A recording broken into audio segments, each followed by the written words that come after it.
Good morning, everybody. Yes, good morning. So my name is Margot Morriso. I'm the Interim Executive Director at the Economic Progress Institute. I am here to welcome you all this morning. Thank you so much for taking time out of your busy days to attend this webinar. We're hoping that it is as useful to you as can be. We've really packed a lot of content into today, and we're thrilled to say that over 250 people are joining us today, community providers, state agency members, people on our board at Economic Progress Institute, and elected officials. So we're really thrilled that you all have chosen to be community helpers who are here to receive this information, and we hope that you will shout out this information with a megaphone and use it to help as many people as you possibly can. A couple of housekeeping things. We have a question and answer that is going to be happening throughout the webinar.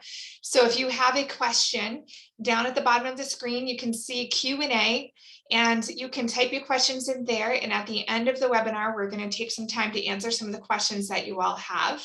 As you heard, we are recording this webinar. We want to make sure that as many people get the information as possible. We will be sharing the recording after. Along the webinar, you are going to get links in your chat to different resources that are on our website. And also a link to a booklet that we've created that has all of the information from today's webinar in a paper form so that you can print it out and keep it as a handy desktop reference. For anybody who's joining us today who needs professional development hours or CEUs, please let us know in the chat, and then we will make sure that we get proper documentation to you so that you can count the time that you're spending with us today. I want to also note that on our website, you can go to our website and refer to our guide. Our guide has a ton more resources that you can always reference. We update it very regularly. So if anybody is looking for any information as you're helping people in the community, please know that we try and keep that resource for everybody. You can also sign up for our e-news there. Our e-news comes out once a week or every other week that provides important information to updates, things that are happening, advocacy actions. And so we hope that you will go to our website and sign up for our e-news. If you have any issues during this webinar, please let us know if you're experiencing any tech issues, if somebody can't get in, to email Juan. We also want to say a very special thank you to Maria and Carl for joining us on this webinar today and taking the time out of your busy day to share all your knowledge that you have. I'd also like to recognize our sponsors for this event. A lot of time and effort goes into building this, so thank you to the EPI staff, but also thank you to our sponsors, our champion sponsor, Neighborhood Health Plan, our advocate sponsors, Bank of Rhode Island, Navigant Credit Union, and the United Way of Rhode Island, our friend sponsors, AARP of Rhode Island, Family Service of Rhode Island, Mansiri Real Estate, Orson and Persini, the Providence Community Health Centers, Rhode Island Federation Teachers, Rhode Island Parent Information Network, and our supporter sponsors, Delta Dental and Pawtucket Credit Union. So thank you all for your sponsorships. That really helps us do this work. And on that note, I am going to hand it over to Linda Katz. Thank you, Linda. Thanks, Margot. And I also want to thank Carl and Maria for being here. This webinar was sort of inspired by the fact that the big change in eligibility for unemployment benefits. We realized that with so many people losing income, that it was more important than ever to talk about what types of benefits might be available to them to help meet basic needs. Many of you have been on webinars that we've done before, or direct presentations about public benefits and immigrants and public benefits. So this webinar is sort of a potpourri, and we're not going to go into a lot of detail on things, but we're happy to do more webinars in more detail on various topics. So let's get started. We just wanted to highlight some of the changes, sort of, oh, not yet. Go back, Rachel, thanks.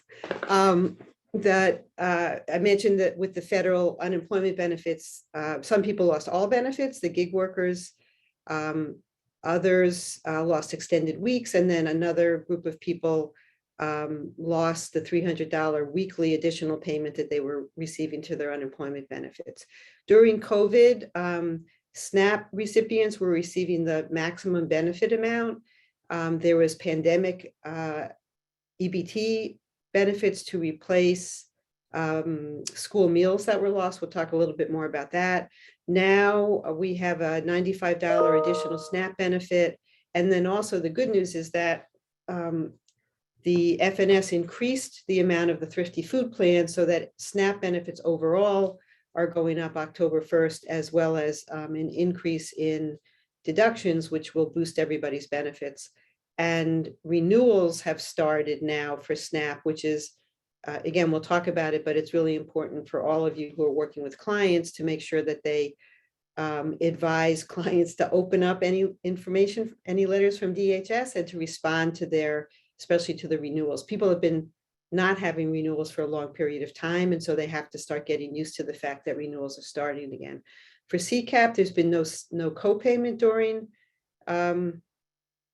COVID. That will continue through the end of this year, and then there'll be a reduced amount of copay, maximum amount of copay for parents who are getting CCAP. It'll be reduced down from 14% to 7%.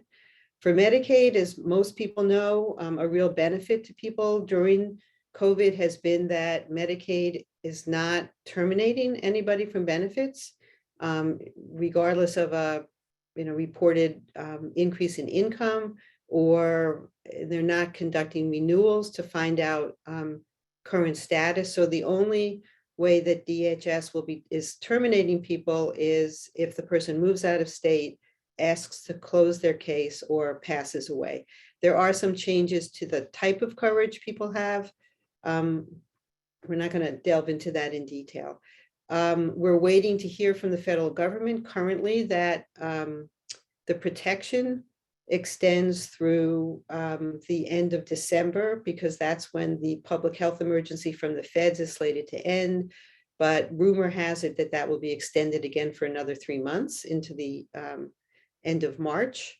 And so, EOHHS and DHS are working hard to make sure that when renewals start, that there'll be a smooth process in place for individuals. And then for Health Source RI coverage, recently there's been an increased income eligibility for tax credits, an increased amount of tax credits, and there was a special enrollment period that happened through August 15th. Those increased income limits and tax credits will continue.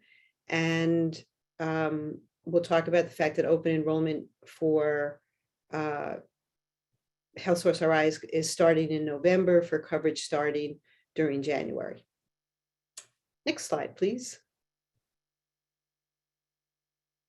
So our agenda today, pretty heavy, is to talk about cash assistance programs, the CCAP program, SNAP, WIC, health insurance coverage, how to apply for DHS programs, which Maria is going to go over, immigrants and public benefits, which will be mostly Carl and a little bit of me. And then just for some additional information about rent and utility assistance and finding worker training. Next slide. Okay, so these are the cash assistance programs that we'll be talking about, and go to the next slide. We'll start with Rhode Island Works. This is a program of cash assistance and workforce development services for families with children under the age of 18, or who are 18 and in high school or completing a GED. I'll just note that one of the changes that happened in the last legislative session is that the 18-year-old had to have been completing high school before turning 19 in order to continue to be eligible, and that complete by 19 was lifted. There's a 48-month lifetime limit for cash assistance.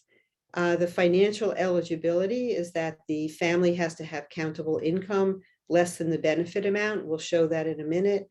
Unearned income counts dollar for dollar against the benefit, and earned income, there's a $170 exclusion, plus an incentive of half the balance. So we'll talk about that too.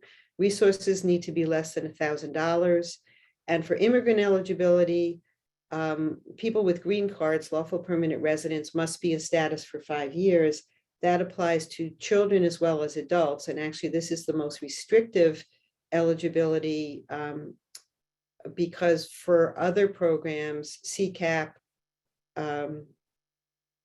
SNAP, and Right Care, there's no 5-year waiting period for children. So there's only the 5-year waiting period for children with for Rhode Island Works, something that I hope will be able to change this coming year.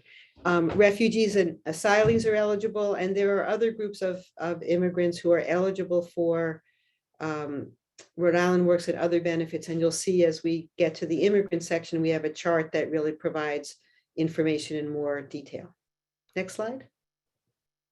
Okay, here is the chart showing you the maximum unearned and earned income limits. And we, of course, want to applaud the fact that after 30 years, the benefits have been increased by 30%. So for example, a family of 3 was receiving $554 for 30, that was the amount for 30 years, and it has been increased now to $721. So these are all the increased amounts. The earned income limit on the right shows you sort of applying those disregards, the 170 and half the balance. So if there's a family that's working and say earning $1,500 a month, family of 3, that family could be eligible for Rhode Island Works benefits and get a supplement from the program. However, depending on the amount that they would get, the family will want to consider whether they want to take that supplement, since there is that lifetime limit, and any amount that's received in a month, triggers one of those 48 months. You'll see the footnote there that families living in public or subsidized housing receive $65 less a month, so in the maximum monthly benefit, and then the maximum earned income is $130 less than the numbers that you see here. Next slide, please. So here's an example for a family of 3 that was receiving UI but lost the $300 weekly extra payment, and now their UI is only $600 a month. They would get a Rhode Island supplement of $121 because you take the $721, count every dollar of the UI, and the supplemental payment would be $121. The benefit there to the parent is that through Rhode Island Works, there is a very robust opportunity to participate in employment and training opportunities, including going to CCRI for 1 year without doing any other activities. Childcare and transportation are provided to support whatever the parent's activity is. And then again, the time limit warning that if this parent decided to apply for Rhode Island Works, receive the $121 a month to have access to those other benefits, that they're triggering the 48-month lifetime limit. There is a hardship exception to the 48-month limit, which is fairly liberally applied.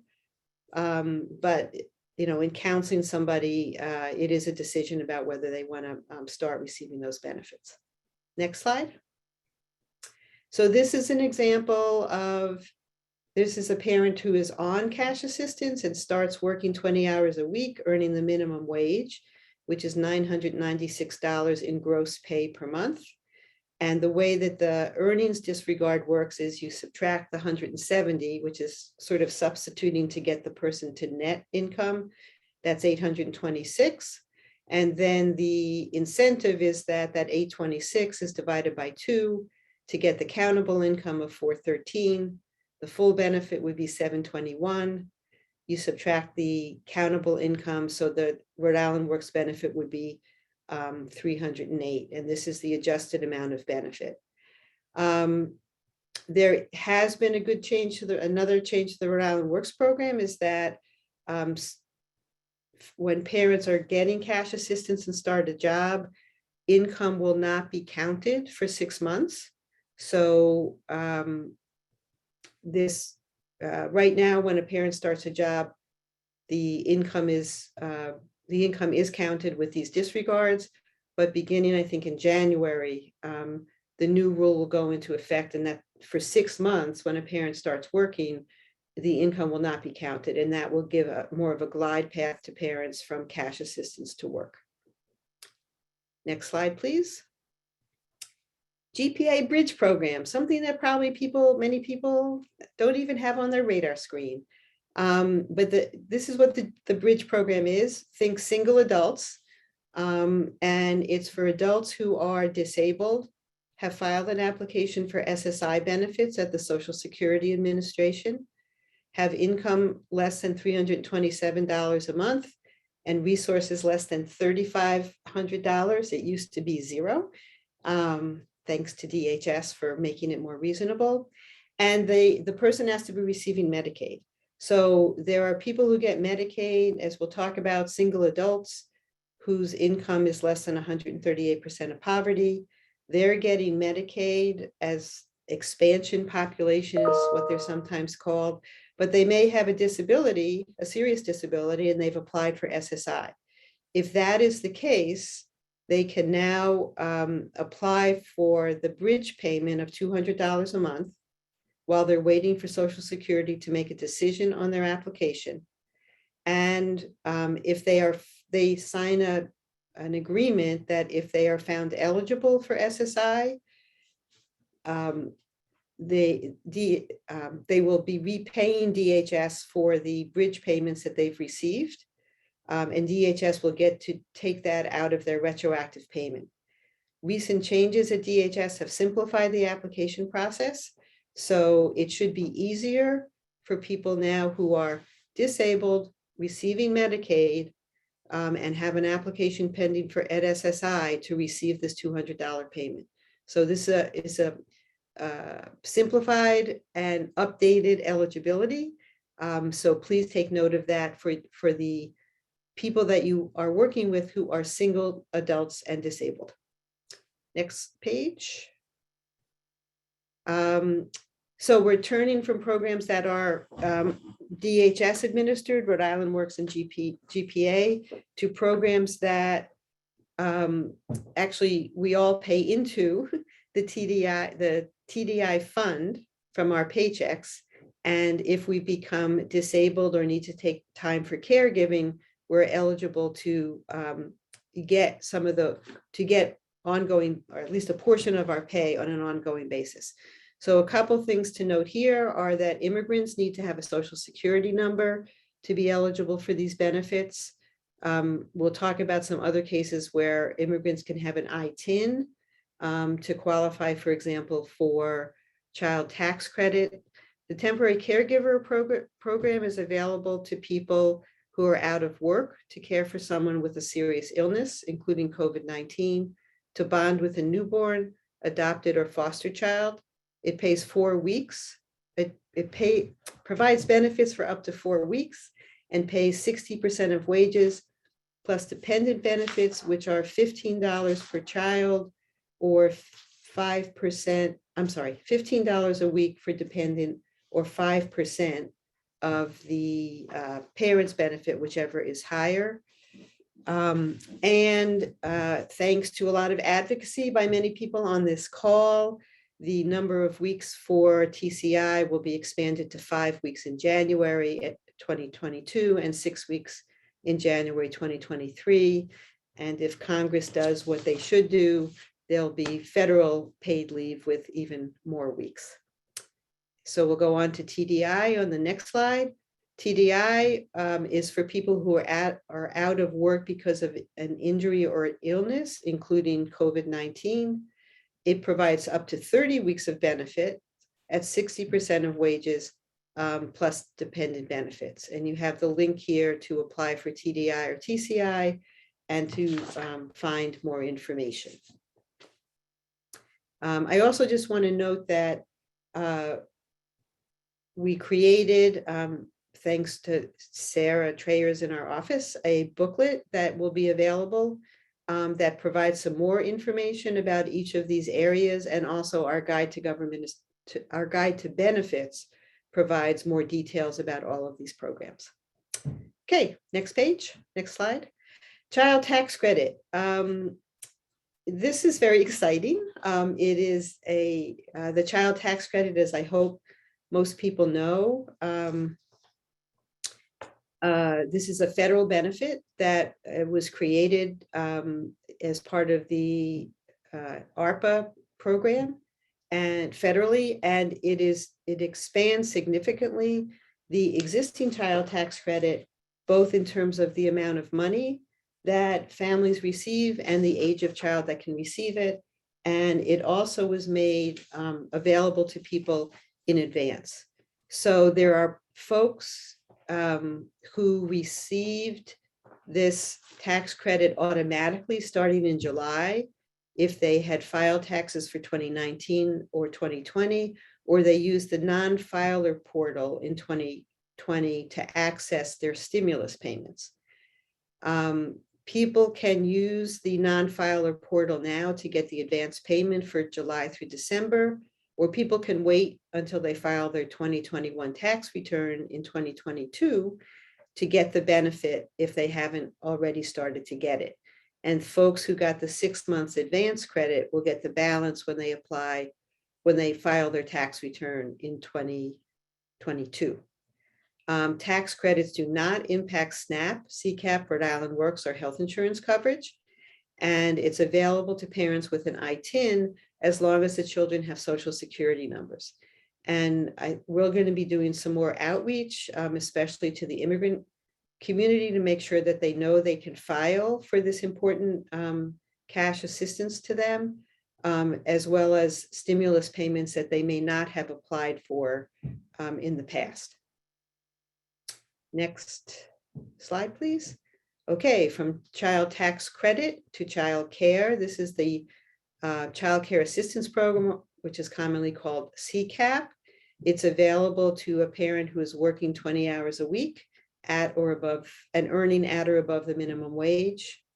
A parent, or also importantly for parents who are participating in training, apprenticeship, internships, OJT, or work experience programs, at least 20 hours a week. The financial eligibility for childcare is that resources need to be less than $1 million. Isn't that bizarre, you say? Why is it $1 million? Well, that's because we had a $10,000 resource limit for many years.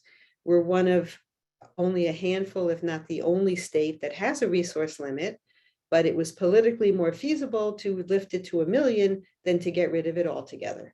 So we don't think that anybody who qualifies based on income has $1 million sitting in the bank. So we're pretty sure that this is a safe income limit, resource limit. We'll get to the income limit in a minute. The immigrant eligibility is based on the child status. So if the parent doesn't have a qualified status, legal immigrant, even for an undocumented parent, as long as their kids are citizens, they can get child care assistance for that child. The catch there for people who are undocumented is often verifying income, but there is a possibility of eligibility. The copay is based on income, ranging from 0 to 7% of gross income. That'll start January 22nd. And as I mentioned earlier, there's no copay through the end of 2021. Next slide, please. This is the income limit chart. So you can see that, for example, I can't believe I didn't put this on the slide. There's an income limit. There's a limit to come onto the program. And then once you're on, you can stay on until the entry income limit is reached. There's also ongoing coverage during the certification period, which also protects people as their income changes. So let's say for a family of 3, when they apply, if income yearly is less than $39,528, the family can come onto the program and they can stay on the program until income reaches $49,410. And you can see the monthly income limits here as well. Of note here is that this is gross income limits. There are no deductions applied to gross income in determining eligibility, unlike most of the other public benefit programs. So somebody who's a penny over that $39,528 is not going to be eligible. Okay, next slide. Okay, moving on to SNAP, and Maria's going to correct me if I'm saying things wrong or add something. As I'm sure people are very familiar with SNAP, it provides an electronic benefit card to purchase food items. There are income limits. There's no resource test for most households. But if there is a household member who is age 60 or older or disabled, and their income is twice the poverty level, then the resource limit, there is a resource limit, and it is $3,750. For SNAP, the immigrant qualifications are to be a refugee or asylee. For people with green cards or LPRs, lawful permanent residents, the adult needs to be in status for 5 years, but there's no waiting period for the kids. And there are other statuses that qualify as well, but again, we're just highlighting some of the biggies. Next. For SNAP, a household is people who buy and prepare food together. There can be more than one household in a house. So if Rachel and I live together with our kids, we're sharing rent, but we're buying and preparing our own food, then we are each a SNAP household and can get our own benefits. Separate household status is not allowed in a couple of circumstances. One, a child under 22 living with parents, even if they're married, and a child under the age of 18 living with people who provide support for them. So if a 17-year-old goes to live next door with their friend and family because things are bad at home, they can't get their own SNAP benefits. And then spouses can also not be separate separate households. For income, there is a gross income test and a net income test after a series of deductions are applied. On the next slide, we show the gross income limits, which, as you'll note, are different for households with an adult age 65 or older, or a person with a disability, and those that do not have such a household member. So higher gross income limit for households with an older adult or person with a disability. And the maximum benefits that you see here, that would be for people whose countable income when the SNAP deductions are applied comes to zero. They would get the maximum benefit. And then generally rule of thumb, for every dollar that's countable, for every dollar that's countable, the benefit is reduced by 30 cents. Yes? Sort of. Weigh in. I say $3 equals 1. Okay, that's better. Yeah. So in income going up by $3 will reduce the benefit by $1. Right. Okay. Thanks, Maria. Next slide. Okay, so I mentioned this earlier, number of COVID enhancements. Right now, what's continuing is households that are not eligible for maximum benefits receive a supplemental payment that's equal to the difference between their benefit and the maximum amount of benefit, or 95, whichever is more. So all people who get the maximum amount now based on their income get an additional $95. As an example, if a household of one is receiving $100 in benefits after countable, based on their countable income, they will get a supplement of $134, which brings them up to the $234 max. Those supplemental benefits, the 95 or additional, is received by the households on the 4th of the month. So for October, people will get the new higher benefit amounts that we saw, based on the new numbers that we saw in the previous slide. And then on the 4th, we'll get the supplemental payment that they're entitled to based on their income. Pandemic EBT benefits during the pandemic. There were additional benefits that were provided to replace the loss of school meals. Benefits were automatically added if the family was already receiving SNAP. And for families not receiving SNAP, mostly were households with undocumented, families in which all members were undocumented, or maybe the parent was undocumented and the kids were citizens, but parent was afraid to apply for benefits. DHS did a great job of working with the Department of Education, identifying those kids who were eligible for free and reduced price meals and sending them a special SNAP EBT card. There is more to come. There'll be a reduced program now since kids are back in school, and we'll be getting some more information from DHS as soon as they get permission from the feds to do the new PEBT round. There's a little bit of change with SNAP for college students as well. Generally, college students, full-time college students are not eligible for SNAP benefits, but there are exceptions to that, including, for example, a parent with a child under the age of 6. And there are some expansions to cover additional college students as well. And we have more information about that on our website. And importantly, I mentioned this earlier, but it bears repeating that for many months, families were not getting renewal notices or notices that they need to file interim reports. And now those renewals and interim report requirements have started. So please make sure to talk to your clients. It's always a rule of thumb to say to people, when you get a letter from DHS, open it. Don't be afraid. Open it up, see what it is. Call me if you need some help, because often those notices are things that people need to respond to make sure that they keep their benefits. And with the renewals and interim reports starting, DHS sent notices to people that this was happening.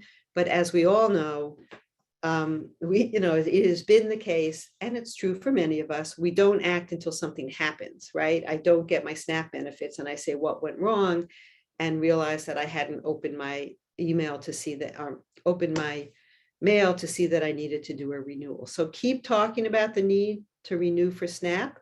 As we'll talk about, there's not renewals for Medicaid for a while, but there are renewals for SNAP and renewals for Rhode Island Work. So please just keep talking to folks about renewals have started. Do you get SNAP? Watch for your renewal papers. And Linda, just real quick, we have a question about what PHE and FNS stand for. Oh, I'm sorry. Good point. PHE is the public health emergency, which is both the federal government established a public health emergency, which is what gave rise to all of the COVID enhancements for things in SNAP and in Medicaid and other programs. And the state also declares a public health emergency, which allows DHS to apply for some additional protections from the state. FNS is the Food and Nutrition Service, which is the federal agency that administers the SNAP program. Okay, so in this case, it's the state public health emergency, correct, Maria? That as long as we have a state public health emergency, DHS can ask FNS, the federal agency that administers the food stamp program, for permission to give this extra $95. And we'll see when we get to Medicaid, it's a federal public health emergency that is protecting people from Medicaid renewals. So thank you for asking that question, and I apologize for using those acronyms. Okay, so WIC, which stands for, it's actually the Supplemental Nutrition Program for Women, Infants, and Children, but it's commonly called WIC. It provides vouchers to purchase nutritionally appropriate food and nutrition education for pregnant women, mothers with babies under 6 months old, mothers who are breastfeeding, babies and children under 5, with a note that fathers, grandfathers, foster parents can apply for these benefits for children in their care. Happily for WIC, citizenship and immigration information is not required at all. And you see here the income limits. Basically, if somebody is enrolled in Medicaid and there are higher income limits than these in the Medicaid program for pregnant women and kids, but should somebody not be on Medicaid, these are the income limits. To apply, there are a number of WIC sites at community health centers and hospitals. We have them listed in our guide, but a person could call the WIC office at the Department of Health or go online to find out the site nearest them. Next. Just a reminder and thanks to all of our sponsors for helping us to put together this program. Next slide. I'm turning it over to Maria, who's going to walk us through how folks can apply and keep their benefits that are administered by DHS. Good morning. Thank you, Linda, for that very in-depth and high level, if things can be both, but it was kind of both, on the programs administered by the Department of Human Services. My name is Maria Samini. I'm the Associate Director of Policy at DHS, and I'm going to go over some details about how to access it. So there are two primary ways to apply for all of the benefits Linda just spoke of, except for WIC, actually. I just remembered she talked about WIC. So for SNAP, for Rhode Island Works, for childcare assistance, for health coverage, which she's going to talk about, and for general public assistance, all of the eligibility for all of those programs is determined by the Rhode Island Department of Human Services. So to find out whether or not you're eligible for those programs and to receive those benefits, people can apply online or via paper. So let me start with the online option. At healthyrhode.ri.gov, individuals can apply for all of the DHS benefit programs, as well as for qualified health programs, the QHP programs through the Healthcare Exchange. Anyone can complete an application for this website, but I also like to point out that there are a lot of other benefits to be having an account with this website outside of completing an application. Customers who receive any of our programs can apply for benefits, yes, but they can also see every notice that is sent to them by the department. Everything that we mail them is also available there. And for customers who sign up for digital noticing, who choose not to get paper mail any longer, when they get an email telling them about a notice, it is here at healthyrhode.ri.gov. When individuals are up for recertification, as Linda said, for SNAP, we're sending out recerts again. For Rhode Island Works, we're sending out recerts. For CCAP, we sent out recerts throughout the entire pandemic. But when folks get their recertification forms, a renew button shows up on their customer portal. So rather than complete the paper recert, they can click that renew button, answer the questions online, and click submit. If someone has a change in their income or their household size, any changes in their household they need to report to us, they can do that by clicking report change. They can upload documents, they can change their physical address, their email address, or their phone numbers through the My Profile tab, and updates to those contact sources are real time. So for our customers who are more transient, who maybe are crashing on different friends' couches from time to time, they may want to update their mailing address through this customer portal so that we always know how to get in touch with them. And finally, they can update their contact preferences. So they can choose to opt into our digital noticing, and soon, and when I say soon, I mean in about 16 days, they'll also be able to sign up for text messaging, where we would send out a text message to folks who have a verified cell phone number with us, reminding them about recerts that are due, about documents that we've requested, and also telling them if we've had a piece of mail returned to us, so that to prompt them to update their mailing address, so to make sure they don't miss any information. So anyone who's interested in applying for benefits or who currently is receiving benefits and wants to know more about their case can go to healthyrhode.ri.gov. One good thing about applying for benefits through the customer portal is that it queues up just the questions related to the program that you're applying for. So our paper application, which I'll show you in just a moment, or show you a tiny picture of it in just a moment, asks every question for every program we administer. So that book can be really intimidating because it's about 32 pages, and that's intimidating. But with the customer portal, if I say I'm applying for CCAP, only the questions related to CCAP are queued up. If I say I'm applying for CCAP and SNAP, the questions for those two programs are queued up. And if I receive SNAP and then log in to apply for CCAP, the answers I've already given for SNAP are in that system. So I have the opportunity to review them and make sure they're still correct, but it's fewer questions that I need to answer directly. Next slide, please. And I think now you're going to see that very tiny image in the upper right-hand corner of our DHS2 or our paper application. I'm sure many of you have seen this, have completed it. It's very long, but as I like to always remind people that though it is many pages, most people are applying for 1 or 2 programs. So you're skipping a lot of questions within those. Definitely not answering them all. The DHS2 can be completed in English, Spanish, and or Portuguese, and that's actually true for our customer portal or online application as well. You can pick them up at our field offices, you can call our call center and one would be mailed to you, or if you have computer access, internet access, and a printer, they can also be printed out from our website, dhs.ri.gov, /apply now. Both for the customer portal and the paper application, that one application is used to apply for everything that we offer at DHS. So you could check every single box, answer every single question, and be evaluated for every single program. I can assure you, you would be denied for some of them because some of those programs are not available to the same. If you're eligible for Rhode Island Works, you're going to be denied GPA Bridge just by program rules. But you could. Most people, however, just check 1 or 2 boxes and answer just those questions that apply to them. We obviously recommend that the application be completed as completely as possible. If folks have to skip a question or 2, we'll still accept that application, we'll still process eligibility, but answering as many as possible allows a customer to go through the process as quickly as possible. And of course, they must be completed accurately. Applications, whether via paper or online, are signed under penalty of perjury with an expectation that people are answering all the questions honestly.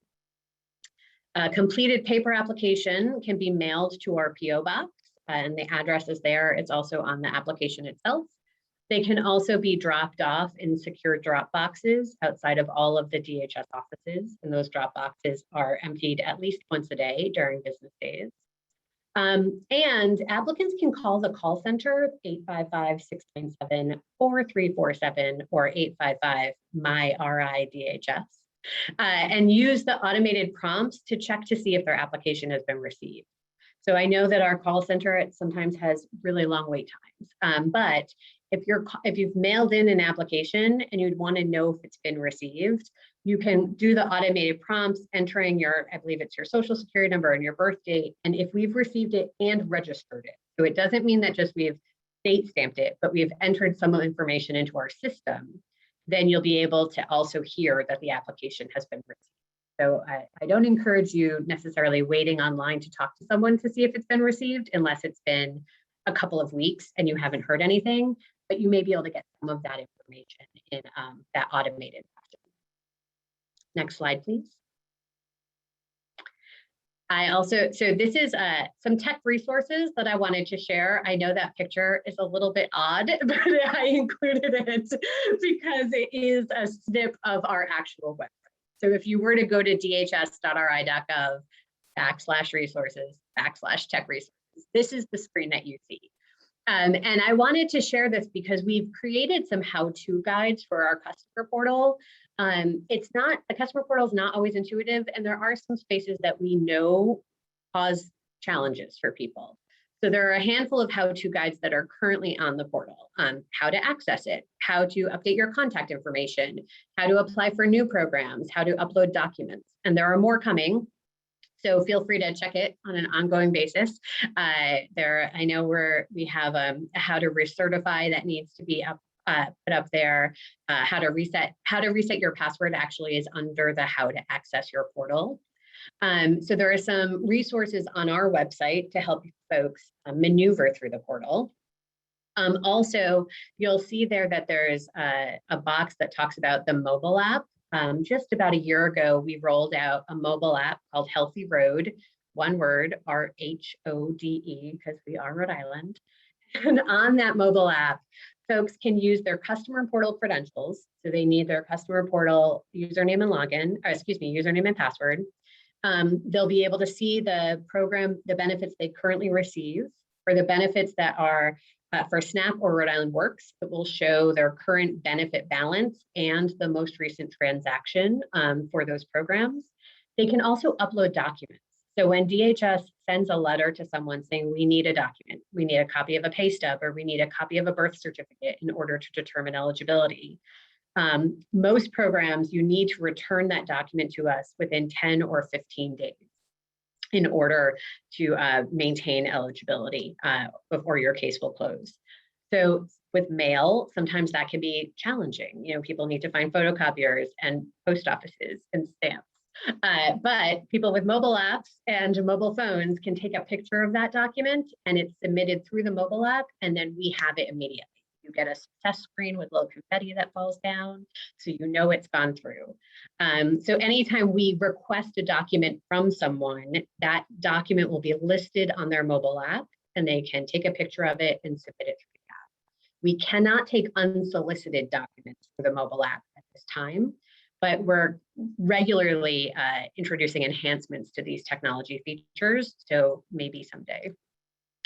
I also wanted to note, when it comes to the customer portal, whenever we send someone a benefit decision notice, that's the notice that tells someone whether they've been approved or denied or their benefits are changing. If they have a customer portal account, their username will be on the front page of that benefit decision notice. So sometimes people don't know their usernames because there are circumstances where we create customer portal accounts for some people. If someone applies for health coverage via paper, customer portal account is created for them through that process. So it's useful to know that if someone doesn't know their username, it's always on that benefit decision notice. And if it's not on the front page of the benefit decision notice, it means they likely don't have a customer portal account. And they should create one. Next slide, please. So what happens after this? You decide to apply via the internet or you apply on paper, and then it goes into like the void of DHS. But what really happens? So we have to do different things depending on the program to complete that eligibility determination. Some programs require an interview. All programs require some documentation, depending what we need specifically depends on the type of program and whether or not you're known to our system already. So after an interview, if necessary, after we review the documents that are necessary, we send the benefit decision notice to the applicant, telling them whether or not they've been approved or denied. Usually we have to provide that decision within 30 days. So there are a couple of things to know. The first is, what is the 30-day time limit? Where does it start? For paper applications, it starts the day that we date stamp. So we get it in the mail, we open the mail, we date stamp things as we open them, we scan them into the system, but the day that we date stamp it starts the 30 days. So if there's a gap between our date stamp and the scanning into our system, in the system we record the date that it was received as well as the date that it was scanned. For customer portal applications, the 30 days starts the day that we receive it, that is also a normal business day. So if someone were to apply via the customer portal Friday night at 11:30 at night, the date stamp for that application is the following Monday morning, because we have these guidelines, these timelines we need to meet. And if someone applies 11:30 on Friday night, then we can't start our clock before we're back in the office. So those are the timelines that we use for those processes. As I said, most programs have a 30-day determination period. Some SNAP applicants must have a decision on their case within 7 days. They are known as expedited SNAP applicants. They need to have either less than $150 in monthly earnings and less than $100 in resources, or their housing expenses need to exceed their income, or they need to be migrant workers, not immigrants, migrant workers with less than $100 in resources. If a household meets those criteria, we need to make a decision on their case within 7 days. And then for our long-term services and supports program, which is a health coverage program for people, for people with advanced daily living needs, or in nursing homes or community-based supports because they have those advanced daily living needs, we have a longer period of time to determine eligibility for those programs because there's a more robust medical need review. Next slide. So I also wanted to share some DHS office updates. As you likely know, the DHS lobbies have been closed since the start of COVID. As staff, we have all been working. Some of us have been in office the whole time. Some of us have been remote the whole time, but we have been working the whole time, processing applications and doing interviews over the phone. But our lobbies have been closed. At this time, we expect that by late fall, the offices of Middletown, Pawtucket, South County, and Warwick will start to reopen, beginning with appointment-only visits. The Providence and Woonsocket offices, oh goodness, excuse me, I haven't touched my screen in long enough, and now my computer has just signed me out. So one moment, please. The Providence and Woonsocket offices are physically moving, and so they are having a delay in their reopening to customers. The Woonsocket office has already physically moved from Clinton Street to 219 Pond Street.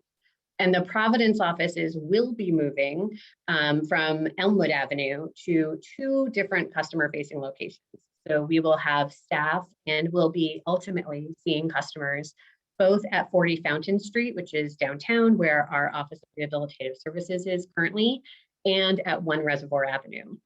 The Pond Street location in Woonsocket and the Reservoir Avenue location in Providence are co-located with the DLT Network Rhode Island offices, which we think is a really great opportunity to share the services. A lot of our customers could use both supports.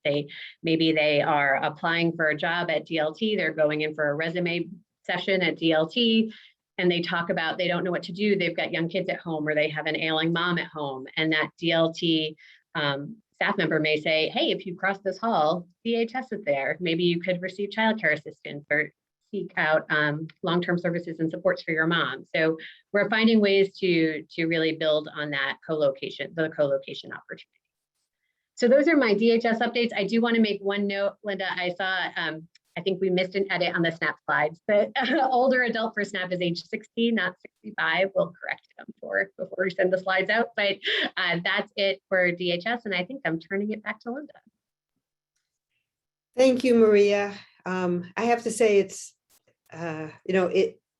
it's great to see that there's increased access for folks in the electronic world, and we're really looking forward though to having the offices reopen, because we know that for so many of the people who are relying on benefits administered by DHS, especially Rhode Island Works and long-term care, that being able to be in the office and speaking with somebody is really important. Okay, we're going to turn to health insurance. I wanted to start with sort of the big picture landscape, and tell you what we're not talking about in depth today. But if you think about, this is how I think about Medicaid. We have Medicaid, as commonly called right care, that covers children up to age 19, parents. Oh, I should have put pregnant women on there. So we'll add that. So children, parents, and pregnant women, that's been our traditional coverage for folks. And as people know, under the Affordable Care Act, Medicaid was finally expanded to cover adults ages 19 to 64 who were not disabled, or, well, they weren't seniors, obviously, but who were not disabled. And so it sort of we now have a landscape in which people are eligible for Medicaid. Income limits vary, resource limits vary, but there is a doorway into Medicaid regardless of who you look like. So that expansion population of age 19 to 64 really filled out the landscape of Medicaid eligibility. The income limits for Medicaid, as we'll talk about, vary by the population, and there is no resource test for this group of people. Seniors and people with disabilities have been eligible for Medicaid for a long time, one of the original groups of Medicaid coverage. But in coverage for seniors and people with disabilities, there are income tests, which are low. The income limit for community Medicaid is only 100% of the poverty level, where the lowest income level for the group above is 138% of poverty for the adults age 19 to 64. And there are resource limits And there's a different methodology for determining eligibility for Medicaid for seniors and people with disabilities than there is for the groups in the bucket above. So there's community Medicaid, which, as I mentioned, has 100% resource limit. People with higher incomes can spend down to become eligible for Medicaid. There are Medicare savings programs, which help lower income people who get who are receiving Medicare get help paying for their Medicare premiums and in some cases copays. And then there's the long-term care eligibility through the Medicaid program. We're not going to go into the senior and disability population eligibility in this webinar, but we hope to do something within the next couple of months that would look at all of these issues. And then if you think about Medicaid in that first bucket for children, parents, adults, if they're not eligible for Medicaid because their income is too high, then they are eligible to purchase a plan through HealthSource RI. We sometimes refer to that as a QHP, a qualified health plan, and there are tax credits to make coverage more affordable. There's no resource test for the QHP, and the income limit, which used to be 400% of the poverty level to qualify for tax credits, has been lifted. The person has to have no other credible coverage, which includes Medicare. So once you hit 65, you can no longer buy a plan through HealthSource RI. So that's sort of the big picture landscape. And now we're going to talk in a little bit more detail about Medicaid for that first bucket and then the qualified health plans. So next slide, please. For Medicaid, which is commonly referred to as right care, the income, I also want to refer to the immigrant status because I mentioned the other information above. So to be eligible for right care, a person has to be a refugee or asylee, lawful permanent residents. Adults have to be in status for 5 years. For children, there's no waiting period. People, the DACA recipients are not eligible for Medicaid, and for a pregnant woman, there is no, all pregnant women are eligible regardless of status. And the income eligibility for pregnant women, you always start with 2. So it counts the unborn child. And if a woman's pregnant with twins, it's a household size of 3 in determining her income eligibility. So for WIC and for Medicaid, no barriers based on status to being able to get benefits. Next slide. Okay, here's the monthly income limits for right care. So let's say for the individual adult, right, a single adult, the income limit is $1,481. That's actually 138% of the poverty level. The parent's income limit is 141% of poverty. So let's say in a family of 3, the parent's income limit, the income limit for parents is going to be $2,580. But for their children, there's a much higher income limit of $4,868. So if the family of 3 has a monthly income of $3,000, the parents do not get Medicaid, but the children do. And the parent can buy coverage through HealthSource RI with an affordable commercial plan. And as we'll talk about, there's one door through which people apply for this Medicaid coverage and QHP, and the system determines who gets what. And then for pregnant women, you see the income limit. So a pregnant woman, you never have a household size of 1. So the lowest income limit for a pregnant woman is $3,745. And then again, if she's pregnant with twins, it would be the $4,721. And God forbid she's pregnant with quintuplets. No, I'll say triplets. It would be $5,698. Next slide, please.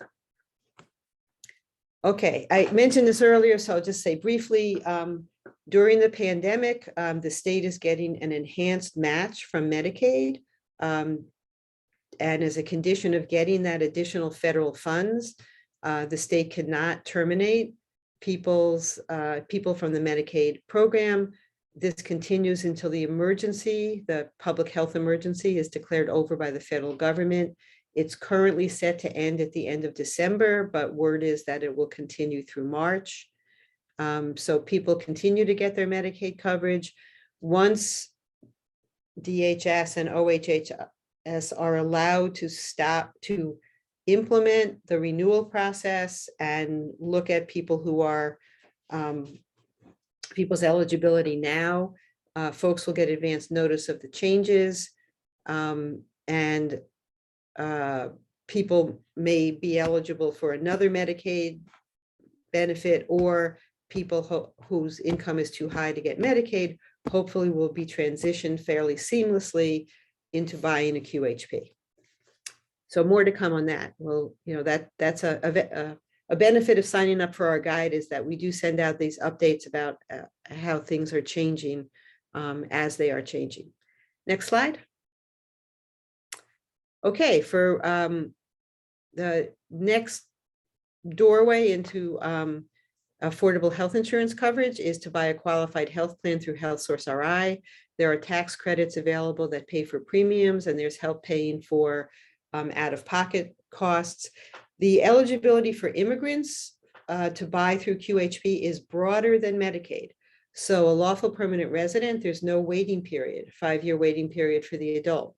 So while the parent may be ineligible for Medicaid, even though their income is within the limit, but they're ineligible because they haven't been in status for 5 years, they can buy coverage through HealthSource RI. There are other lawfully present categories of folks who are also eligible for Medicaid through, who are eligible to buy coverage through HealthSource RI, although DACA recipients are not eligible either for Medicaid or for a QHP. The ARPA enhancements, and these are really significant changes. I've been joking that ARPA put the A in the ACA, made it more affordable. So financial assistance has been significantly increased. Premiums and cost sharing have decreased, with many lower income folks having a zero premium. The income limit of 400% to qualify for tax credits has been lifted. These are in place for 2 years. There is also a rule that individuals who received unemployment for any time in 2021 are eligible for a zero premium, but this benefit ends at the end of December. And I'm not sure that people would have to qualify to enroll now through December through a special enrollment period to be able to take advantage of this benefit. We'll talk about the special enrollment period coming up on the next slide, I think. Okay, so when to apply? Medicaid, people can apply anytime. It's open all the time. You meet the income limits, you meet the immigrant qualifications, you can be eligible for Medicaid. However, to qualify to be eligible to enroll in a program through HealthSource RI, there is an open enrollment period. The new open enrollment period will start in November and run through January for coverage starting in 2022. But there is a special enrollment period that during which people can enroll outside of the open enrollment period. So that exists right now. If there's a life-changing event, the person gets married, they have a new baby, they lose their employer-based coverage, they can enroll during that SEP within 60 days of the event. So just going back to that UI no premium example, if somebody who had gotten UI during the year gets married and their circumstance changed, they could apply for QHP now during a SEP and get that zero premium through the end of the year. How to apply? Maria talked about applying. Well, I would say that the Medicaid using the DHS-2 that Maria talked about is the way that most people applying for Medicaid who are elderly or disabled do that. generally people who are the non-senior, non-disabled population generally apply online through HealthSource RI, and you can do that online. You can call the contact center at HealthSource RI, and they will do an eligibility determination, an application over the phone, not an eligibility determination, but an application over the phone. So it's sort of one-stop shopping. Again, Medicaid, non-senior, non-disabled, depending on the category, single adult, child, pregnant women, parent, are you eligible for Medicaid based on the income limit? If no, then here's the opportunity to buy a QHP. So it's a really smooth transition of affordable coverage, Medicaid for free, QHP with tax credits to help lower the cost, and now lowering the cost significantly for many people. There are also navigators at community health centers that help folks apply online, and you can call 211 or go on the HealthSource RI website to see where you can find a navigator in your community. And I just encourage people also to noodle around on both the DHS website to look for information, as well as the HealthSource RI website. It has a lot of really good information about benefits and related issues. Next slide, please. And just briefly, Linda, is the date on this correct? What? November 2021. Oh, no, it should be 22. Sorry. Through January 2022. Okay. November 21 through January 22. Great, thanks. There are some things that go backwards in our world, but not that. Okay, and then just a listing of resources in community for people who are not eligible for insurance. Mostly that is now people who don't qualify because of lack of immigration status. So community health centers serve people regardless of status, although they will ask people when they come in to determine whether they're eligible for one of, for Medicaid and Clinica Esperanza and the free clinic. Next slide, please. Thanks to our sponsors. And we're going to move into immigrants and public benefits and immigration. Carl is going to be our main speaker, but I'm just going to start off with the first two slides. And you'll see here, spread the word, the harmful public charge rules have been repealed. And Carl's going to talk some more about that. So next slide. Here's our teeny tiny chart that you really can't see, but Juan has a link to it on our that's on our website, so you can make it bigger. It lists the basic public benefit programs, so HealthSource, Medicaid, SNAP, Rhode Island Works, and SSI, which is the cash assistance program for elderly and disabled individuals, then tells you by category of status whether they're eligible or not for the program.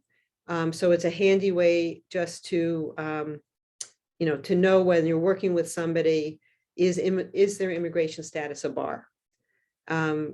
So next slide. And just want to emphasize that even before the public charge restrictions went into effect, we know that mixed status households where the parents undocumented and there are children who are citizens have been leery of applying for benefits. And we want to try to make sure that they're not. So we need to emphasize that parents can apply for their children. The parent doesn't need to provide in a social security number or other information about themselves except for their income.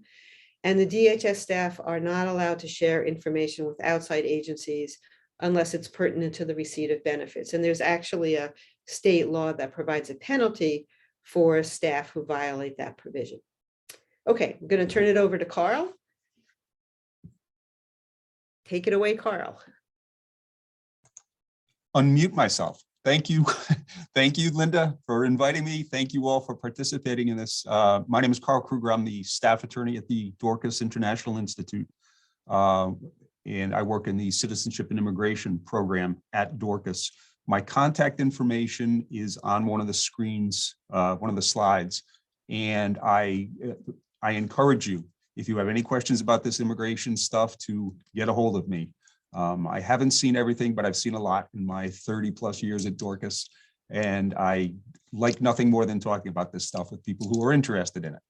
So first thing we're going to talk about a little is the public charge ground of inadmissibility. To put this in context, the immigration laws of the United States have a list of reasons why someone can be disqualified from coming into the United States. And this public charge ground of inadmissibility usually is applied in the context of someone applying for permanent resident status or a green card. We're going to use those terms synonymously today.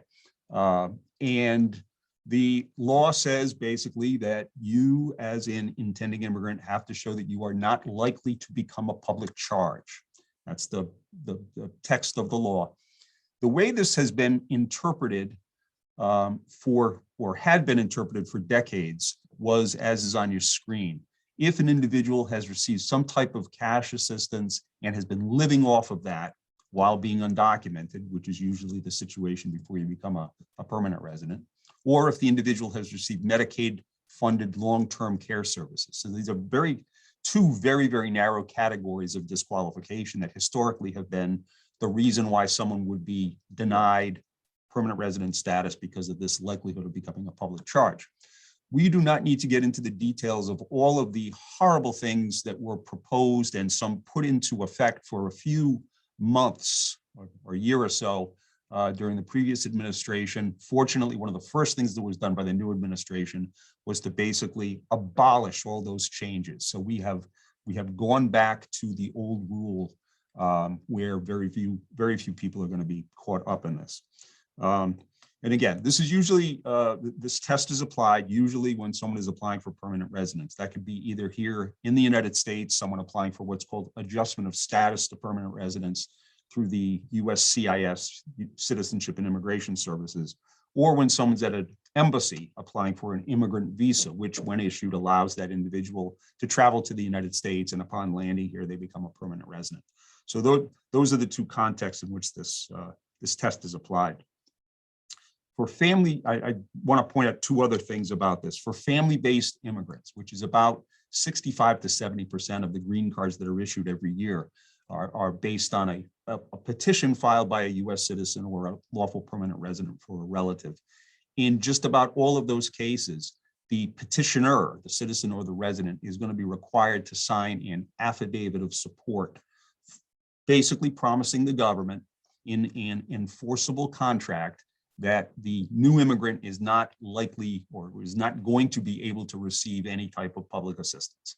That's what the affidavit of support is.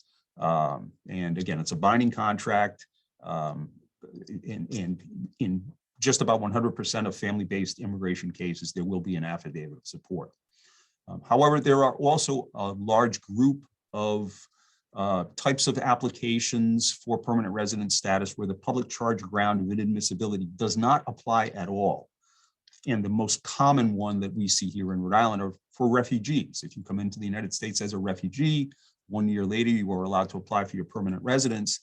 When you're doing that, there is no public charge ground of inadmissibility that's applicable to that situation. So the refugee does not need to show that he's working, does not need to show that he's not likely to become a public charge, does not need an affidavit of support. And there are a couple of other categories of eligibility where that public charge ground doesn't apply. So next slide, please. Yeah, so again, get the word out that the threat that was real at one point for a short period of time in the last administration has gone. There were going to be rules about insurance and all sorts of other higher tests to disqualify people from getting green cards. They're out the door, out the window, over the cliff. And the key thing also to remember is that this public charge ground of inadmissibility does not apply at all in the context of someone applying for citizenship. A lot of people are concerned after they get a green card, they might be eligible for benefits, but are afraid to get them because they think it's going to affect their ability to apply for citizenship. But there is no public charge ground applicable to citizenship applications. So again, part of the message to get out. Next slide. right, very briefly, we're going to just go over some of the more common statuses that benefits providers and benefits administrators are going to see. And what I really want to hammer home is I'm here for you. Okay, so if you see a document that you don't understand or can't figure out, please do not hesitate. Take a copy of it, email it to me, and then we'll get on the phone and we'll talk about it. Because most of these statuses, there's going to be documentation that is evidence of those statuses. So this is not a spectrum, like a linear, you start as undocumented and then you get some other kind of temporary status, and then you move to something a little more permanent, and finally you get a green card, and then finally you get your citizenship. It just doesn't work that way. People are in and out of statuses. People can have more than one status at the same time. There are dozens of statuses that people can have in dozens of documents to evidence those statuses. So again, don't try to figure this out on yourself. I'm here for you. But the more common statuses that we're going to see, U.S. citizens, obviously, and citizenship can be acquired a variety of ways: by birth in the United States, derivatively through parents, through a naturalization process, through birth abroad to someone who is a U.S. citizen in some circumstances. Again, a variety of ways to get that status, but that's generally the best status you can have as an immigrant. Permanent residence, lawful permanent residence, green cards, it all means the same thing. We call them LPRs often, but it's that status that allows you to live permanently in the United States, to work permanently here. LPR status, however, can be taken away and it can be abandoned. And that's the real benefit of getting your U.S. citizenship, is that if you get it the right way, they can't take it away and you can never be deported. So the most common ways people get that LPR status: family-based petitions, which we've already talked about, where you're going to have that affidavit of support. There are some provisions where employers can sponsor immigrants through a process called labor certification. Refugees and asylees, again, after they've been in the United States in that status for 1 year, they are allowed to apply for permanent residence. And lots of others. We still have a green card lottery. We still have a bunch of other ways. There are protections for victims of crimes. There are protections for juveniles abandoned in the United States. Again, dozens of ways that people can use to get a green card. Refugees and asylees, before they become lawful permanent residents, are in a status unto themselves. The difference really is where you are when you apply for that status. Refugees are people who are allowed into the United States because they've been able to show that they have a good reason to fear persecution in their home country on account of one of 5 very specific reasons. Asylees are people who've made it into the United States who are able then to make out that same application showing that they have a good reason to fear persecution if they're returned to their home country for one of those 5 reasons. If you win your case, again, you get that status. If you come in as a refugee, you're allowed to stay in indefinitely, but after 1 year in either of the 2 statuses, you can apply for a green card. Non-immigrants are people who are allowed into the United States for a specific period of time to do a specific thing, after which they're supposed to go. And there are now 30-some categories of non-immigrant visas. Visitors and students are the most common. We have temporary workers, we have journalists, we have baseball players and musicians and diplomats, and a bunch of other categories. Again, you'll see documentation that you don't understand. Call me up and we'll figure it out. There are certain statuses that are basically protection from deportation. These statuses are not going to convert to permanent residence. They don't stand in the way of someone getting permanent residence if they have a way to do that. But these statuses by themselves don't automatically at any point convert to permanent residence unless Congress passes a law that allows that to happen, like we hope is going to happen with the DACA folks at some point. TPS stands for temporary protected status. This is a protection that's given to people from a particular country when the government of the United States says it's dangerous for people from that country to go back to that country. On the next slide, we're going to talk about that in a second. DED is sort of like TPS. It stands for Deferred Enforced Departure. This is an illegal program because when Congress enacted the TPS program, they said this is the only way that the government should allow people to stay in the United States because of a condition in the home country. Well, it's been honored in the breach, as they say, a half a dozen times. Administrations have given DED to people when they have not wanted to give TPS to people for political reasons generally. DACA, Deferred Action for Childhood Arrivals. These are the dreamers. These are the folks who came into the United States before they were 16 years old. The DACA program is open again. To qualify, you have to show you've been living in the United States since June of 2007, because that eligibility date has not moved since President Obama, by executive order, created this program in 2012. At that point, you had to show you've been here for 5 years. Now you have to show you've been here for whatever it is, 14 years. But the program is open to new applicants, and of course, people who have it can renew the protection. And we're back to the old rule where people are now going to get the protection for 2 more years. You may have seen in the news this week, President Biden is trying to cure what has been the flaw in the way that President Obama did this, which is he didn't go through the formal rulemaking process. Biden is now trying to fix that and trying to do that before the Supreme Court gets a hold of this thing again and blows it up again. So that's what's going on. And then, of course, you have your undocumented folks. These could be people who came into the United States without any status, or people who came in on some other type of permission, like a non-immigrant visa, and have simply overstayed. The balance still is about 50-50. About half of the undocumented people in the United States came in and overstayed visas. The other half were folks who came in without any papers at all. Next slide, please. I just want to highlight 3 groups of people because these populations are fairly well represented here in Rhode Island. Liberians. I've got this on the list for one reason, and that is a 1.5 years ago, a law was enacted.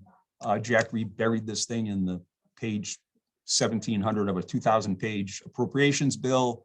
The law says that any Liberian who's been living in the United States since November of 2014 can apply for permanent residence. It's literally that simple a law. There are some disqualifiers, primarily criminal stuff. But if you know any Liberians, get the word out, please, because the deadline is approaching December of 20, and this was extended once already because there was originally only a 1-year application period, but December of this year, mid-December is the cutoff date, and it doesn't look like there's going to be an extension. So if you know any Liberians who don't know about this, get the word out, please. Venezuelans and Haitians, both of these nationalities have been granted temporary protected status. Venezuelans are eligible if they've been living here since March of 2021. Haitians who came into the United States and began residing here as of July 29 of 2021 can apply for temporary protected status. There's no deadline for making the application, but it's only been given for 18 months. That's the maximum amount of time that the government can give TPS to a group of people. So obviously, the longer you wait to apply, the less you're going to get from your application, because most of these folks are going to want to apply for a work authorization. You apply now, you're going to get more of the 18 months than if you wait and don't apply now. So again, get the word out to your Venezuelans and Haitians. The last group, the Afghans. We are being told that we are going to be resettling 65 or so families into Rhode Island. And these folks might be coming as soon as October. We don't know what status these folks are going to be in. We understand that some of them are going to be already approved for green cards because of the assistance they gave to the US government during the war. There's a group of immigrant visas that are available to people who gave us assistance, and some of these folks are going to have that status. Others are going to have a status that allowed them to be allowed into the United States because they had these applications for the immigrant visa in process, but for whatever reason weren't able to complete the processing. They've been allowed in a status known as parole. Parole is this weird thing that immigration does when they let somebody come into the United States even though they don't have the proper documentation that the law generally requires. When you're paroled in, your body is here, but legally you haven't come into the United States yet. It's a legal fiction, but those folks, like the special immigrants who have the green card status, they're going to be eligible for a variety of benefits right off the bat. Obviously check your program's requirements, but the third group of people folks who have been going to be paroled in for humanitarian reasons in a status called humanitarian parole, they apparently are not going to be eligible for just about all benefits. They are going to be allowed to get a work authorization. Most of these Afghans are being processed on military bases around the country, 7 or so military bases. And they're going to apparently be leaving the bases with these applications in process. So at least for the work authorization, everybody should be having that, even the folks with the humanitarian parole. But humanitarian parole is not going to open up the door to most benefit programs. So, all right, I raced through that because I'm looking at the clock here. And I've about eaten up our time. So that's my contact information. Linda, I'm going to turn it back over to you. Thank you, Carl. And I truly apologize that you didn't have more time, and you did an excellent job as always. And I'll just let people know that Carl and I love to do a roadshow about immigrants and public benefits. So you can let us know about that. I hope people can stay with us for another 5 minutes, just to go through the remainder of the slides. Oh, I tried. Rach, can you go to the next slide, please? People know about the rent relief program. We just have some information here. Rhode Island received $200 million in rent relief. I'm not going to go through the details here. You can read the slides, but just to point out that citizens, there's no, people don't have to verify citizenship or immigration status, so everybody's eligible, which is great. Next slide. This can cover rent and utilities owed back to April of 2020 and up to 3 months of upcoming rent. Also coverage for utility assistance, and people can apply for this for utilities even if they don't need rent. They can get up to 18 months of assistance, and there's a new internet stipend of $50 that's also available. Here's the link to apply online. There are folks in the community to help. There's a dashboard showing how the money is being used. I know that it's been some frustrating for folks. There is only an online app, not a paper application, but people really, hopefully everybody will help folks apply, even if it takes a while to get the benefit. Next slide. Just to mention that people can't just be summarily thrown out of their houses. The landlord has to file an eviction action in court. And has to get a judge's order. Here's links if somebody gets an eviction notice or is being threatened with eviction or has been illegally evicted. You can call the Center for Justice or Rhode Island Legal Services. Next page. And speaking of legal services, there are 3 entities in our state that provide high quality legal assistance for low-income folks on a variety of different matters: legal services for public benefits and unemployment and housing. Center for Justice does housing and utility determinations and workplace safety. And RIPEN, or as I like to say, RIPEN, has a great helpline helping folks with health insurance for Medicaid, QHP, private insurance. They also help parents who are having issues with special ed services and more for their kids. So great, all 3 are great resources for people to know about. Next page, please.